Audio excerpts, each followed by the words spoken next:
Hey guys, Wallace here, and today we're back with another episode on the Crayon Box server. We've made it up to episode 6, and today I am overdue to get some exploring done. But not just any exploring. I'm a little too overambitious for that. So what we're going to do is we're going to expand the nether rail to give us fast access to everywhere we want to go. We're going to set up stations at each portal for each biome we want to go to. And, yeah, those are going to have ender chests, portals, some food supplies, and all that. But before we can really get started on that, we have two big tasks we need to accomplish. We need a lot of obsidian, and we also need to get a huge amount of excavation done. Now, I've been very busy since the last time I got on. I haven't really had an opportunity to record, but I've been getting on and doing little bits of work at a time.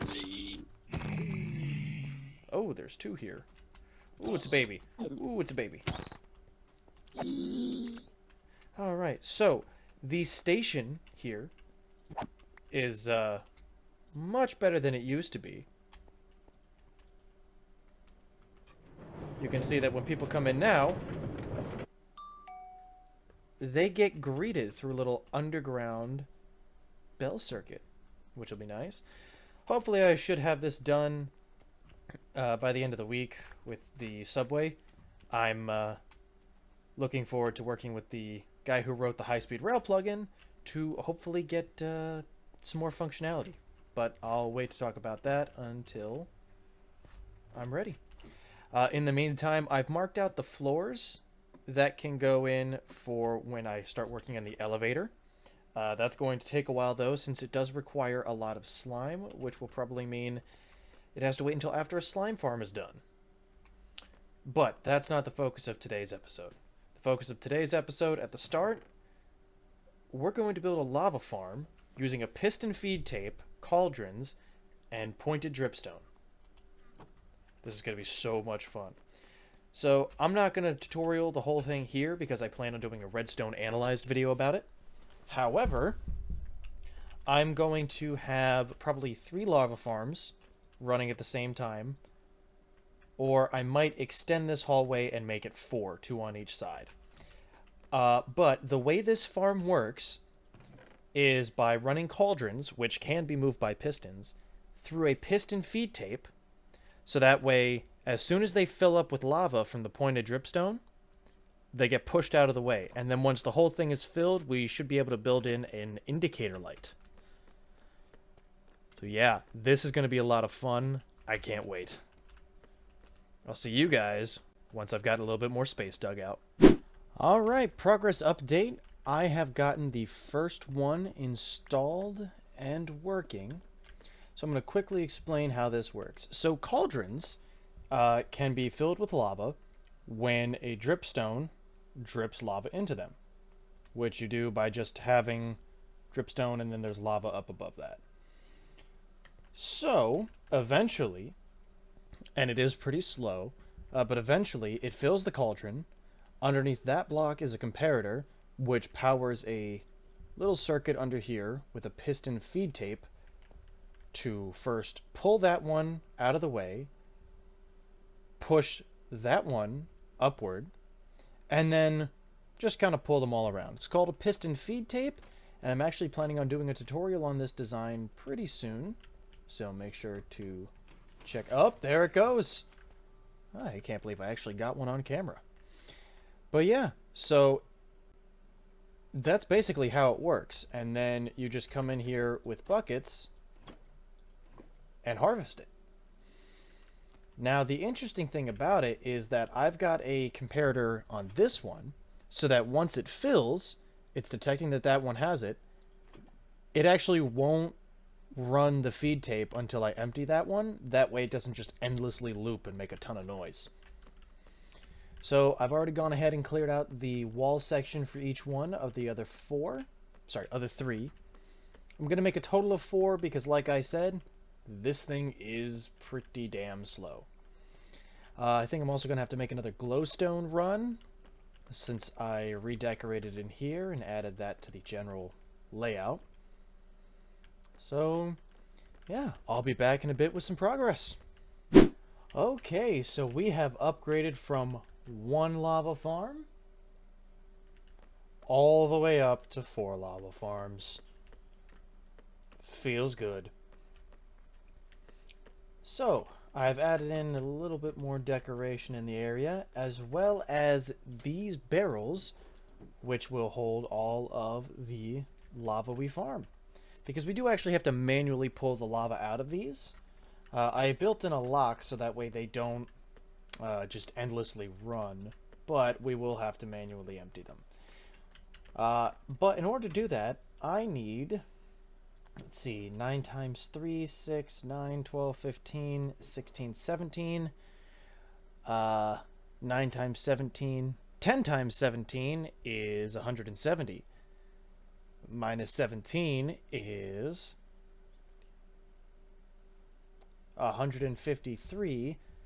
Minus 7 is 146. We need 146 more buckets. And while we do have a decent amount of iron here, 156, 143 more buckets. We are actually going to have to go ahead and take a ride over to John's place, who, again, you guys haven't met, but he exists, and he's on. But we're going to have to take a ride over to John's place, because he has made quite the development, I hear. So I will show you guys what I'm talking about right when we get there. Alright, we should be able to see this just as we round the corner, and we can already see it from here. So, John's speciality is villagers, and oh boy, that looks wrong with the waterline. But in any event, John's speciality is villagers. And you can see our frame rate is going to drop considerably as we approach here, because there are 100-ish villagers in our line of sight right now. But you can probably already hear nearby. Oh god, the noise. John has built not 1, but 2 iron farms.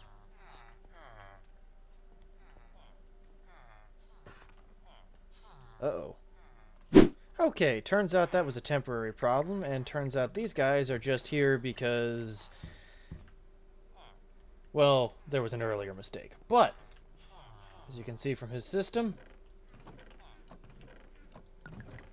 there we are. There is a lot of iron to go around right now, and it is constantly running. So this is going to let us do a lot of stuff. But I am going to go ahead and get us out of here right quick, because, oh boy, my frame rates do not like that village. Yes, with this iron in hand, I can go make the rest of the buckets, and that will start up the iron farm.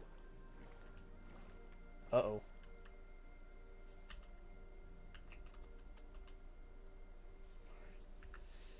I may have broken something.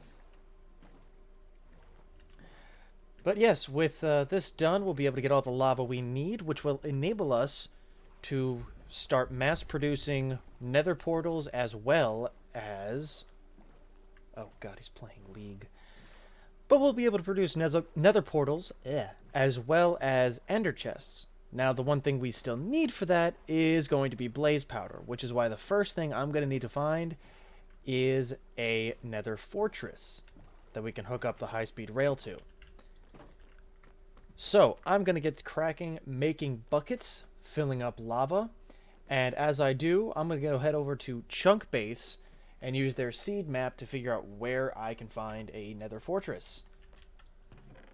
So I'll see you guys when I have a bit more information to work with. Alright, so I have gone ahead and added in a rudimentary system for actually getting obsidian out of this system. And I have also, if I navigate down here to my nether portal, excuse the mess, but if I navigate down here, I have gone ahead and marked the coordinates in the nether that I will need to dig to for each of these biomes. Drowned. So, first and foremost, I need to get to the nether fortress so I can get some blaze powder, make some eyes of ender. Then, I also want to be able to make... I want to be able to get bamboo finally, so I found a desert, jungle, badland combination sweet spot. And the portal needs to go at the second line of coordinates, and we're going to dig along this first line of coordinates so that we can keep going along the existing rail line at -162. Now, these two, the mangrove swamp and the ice spike, I don't exactly know where I'll tunnel to on those. They're not the highest priority. I do want to get all the new mangrove swamp features because I have yet to play with any of them, and mangrove wood looks awesome. But yeah, so I'm going to start digging the tunnel, and I'll get back to you guys when I pull up on the nether fortress. Alright, it is now the next day, and I have gone and done a significant amount of work. The nether tunnel is done. I made it to the fortress. I got a small amount of blaze powder, got some eyes of ender, made 2 ender chests, and now the next step is going to be to throw all of the rails down so people can get there expeditiously.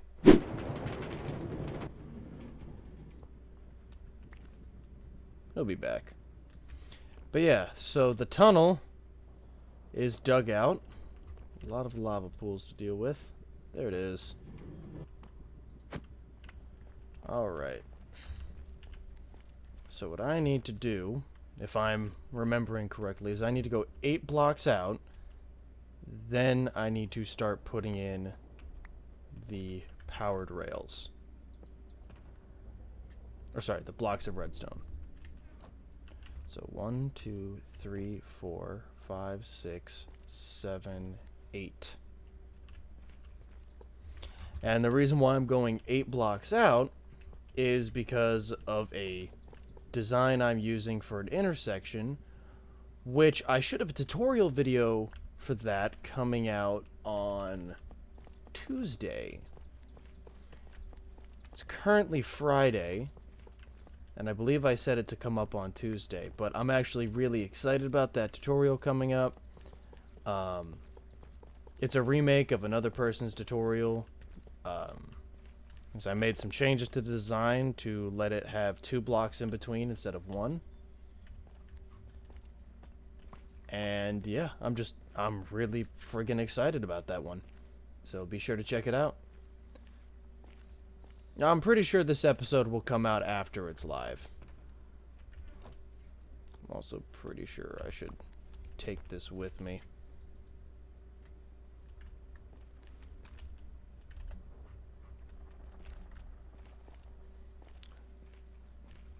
Right. Yeah, so I'm going to go ahead and throw down some rails and also piss off this guy so I can steal his innards. Uh-oh.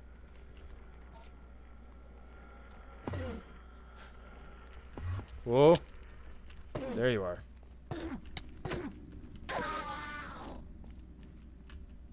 Nothing? Dick. Alright, well, I'm gonna get moving on the rest of this and see you guys once I've got it done. Alright, it has been a couple of days since I've been able to record due to some stuff going on in my life. However, I have gotten the tunnel done and the rails and blocks mostly laid. We're missing all of the decorative bits, but it's functional. And so, if we journey on down here... Ow! But if we journey on down here to the end of this section of the line, we end up... More hoglins. No, no, no, no, no, no, no. I don't want to deal with you. I don't want to deal with you. Alright. We end up here at the Nether Fortress, which I've gone ahead and tried clearing out some sections. Try and... Oh, you are determined. There we go. I have been trying to make it more efficient for getting some wither skulls. However, after killing several dozen wither skeletons, I have not gotten a single skull, and I'm wondering if something is a little bit wrong on the server side. So I'll have to look into that. I had been holding off on a particular part of projects because I wanted to have a beacon. And that didn't quite work. So, in the meantime, I went and made a temporary solution for that problem, which I'm going to go ahead, jump back over to my base, and show you guys. So, while I was on seed base, getting the locations of the important biomes, I also went ahead and used their chunk finder and found that this chunk right next to my base is a slime chunk. Now, nothing is spawning here right now. However, I have been able to AFK and then hop down for some slime hunting while eating dinner the past couple of nights. And it's been extremely efficient. I've gotten 9 stacks of balls plus a little bit more, so I have a stack of blocks now. That's going to be very important for the upcoming elevator project I want to work on. But in the meantime, I am actually going to just go ahead and call this episode short here, just so I have something to go up. I'm going to try something new to come out hopefully later this week. I'm going to try doing time lapses, but I need to set up my spare Minecraft account so that way it can do that. Also, in the description of this video today, not as much pomp and circumstance as I'd like to have with an announcement like this, but in the description of today's video is going to be a link to a Google form to join the Crayon Box server if you'd like. I know that I don't really have any viewers so far that, you know, aren't already on here, but in the event that you, future viewer, are not one of my actual friends that I play with, come on down. It'll be fun. Oh, and I reorganized all my head trophies. Yeah. Can I click this box from here? I can. Yep. 64 blocks, 45 balls. Not too shabby. But yeah, that's all I'm gonna have for. All I'm gonna. I can't even talk today. Oh, that is all I'm gonna have time for today. And in fact, over the past couple days that I've been recording this episode. So I'm going to cut it here before I keep rambling. Until next time, guys, take it easy.